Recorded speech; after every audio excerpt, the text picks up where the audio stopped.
Okay, what is growth investing? So growth investing is a stock buying strategy that looks for companies that are expected to grow at an above average rate compared to their industry or the broader market. An example of this in 2023 would be Nvidia with the huge run up that it's had. If you had invested before this year, you would have had an enormous growth in your principal investment. That is growth investing.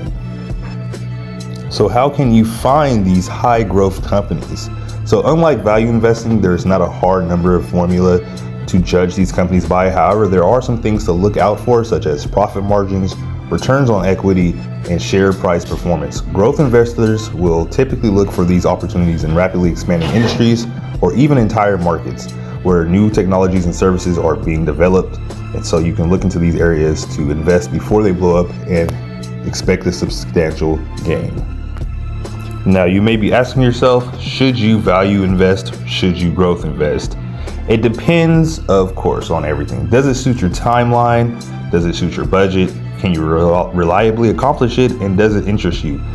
Do you even know what you're doing to be able to pick a stock potentially and get the growth that you want? Remember, the average growth of the S&P 500 each year is 10%. So if you return less than 10%, then you did worse than the broader market. So it's up to you if you want to growth invest, but take a look at it.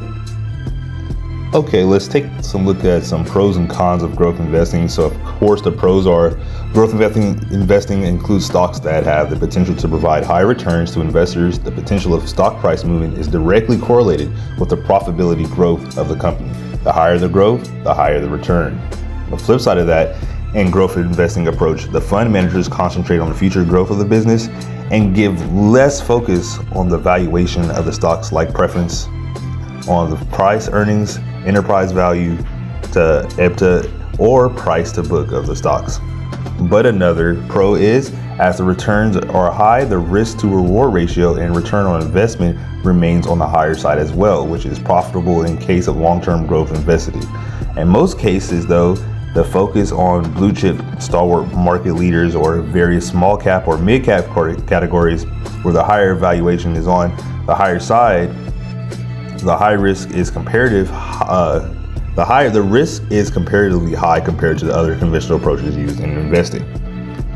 So one of the last pros we'll cover is capital appreciation is one of the primary aspects of growth investment. So unlike other investment methodologies, the return from this segment is the maximum leverage you can get.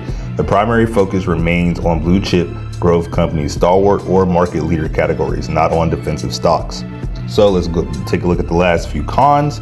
The margin of safety is comparatively low in growth investing because funds are diverted towards growth companies that fall in small cap and mid cap categories. These can be and are usually more risky investment options.